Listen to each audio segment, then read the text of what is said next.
If you want to charge your Xiaomi 15 Ultra wirelessly, all you need to do is of course prepare the wireless charger, and then we need to simply place the phone on top of the wireless charger.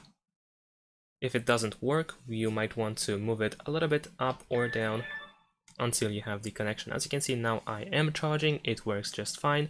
We also have a tip that wireless charging is less energy efficient than wired charging, sorry about that. But essentially it works. And in addition to that, we can also go to settings. Here we can choose battery, and then we can go to charging options, because over here we have the silent wireless charging mode, the standard wireless charging mode, and top speed. And that's pretty much it. But in general, the wireless charging option works just as it is. You don't have to turn on or off anything. Thanks for watching, leave a like and subscribe to my channel, and see you in my next videos. Bye!